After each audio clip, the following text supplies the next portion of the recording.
This video will explain the solution to question 12b of the tutorial. You can access the solution to different parts of this question through the video description below. Here's the scenario. A man writes 5 letters, one each to A, B, C, D, and E. Each letter is placed in a separate envelope and sealed. But the man makes the mistake of not labeling the envelopes beforehand, so now he needs to randomly label the envelopes A to E. Let's look at the questions that follow. All of them are about the letters to A and B, and we can think of the labeling of envelopes as happening one after the other. Therefore, we might consider a tree diagram to help us see the probabilities involved at each stage.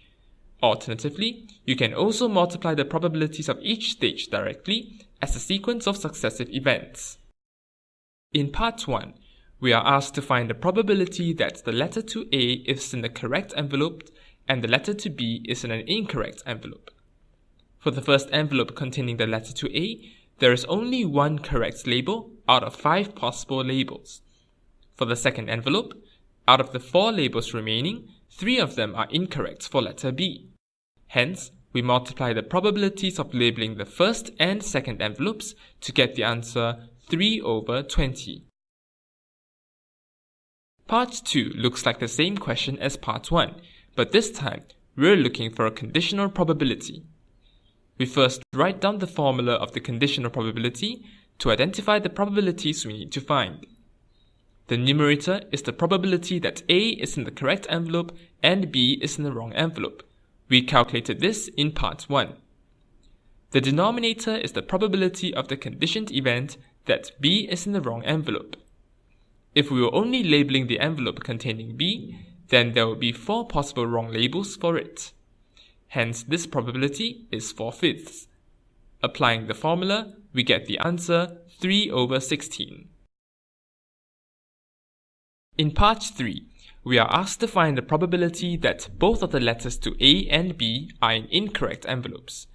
Suppose we try the same method as Part 1 by considering labeling the envelopes successively. The probability that the letter to A is in the wrong envelope is 4/5 since there are 4 wrong labels.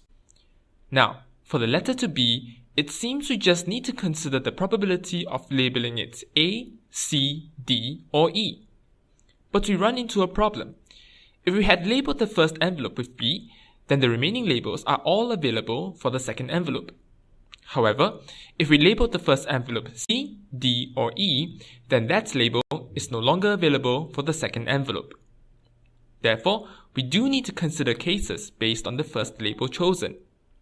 In case 1, if B gets chosen first, with a probability of 1/5, then all 4 remaining labels are incorrect for the letter to B. Therefore, the probability of case 1 is 1/5 times 4/4. In case 2, if the first envelope was labeled C, D, or E with a probability of 3/5, then there are only 3 choices left for the second envelope. Therefore, the probability of case 2 is 3/5 times 3/4. Finally, we add the probabilities of the 2 mutually exclusive cases to get the answer 13/20.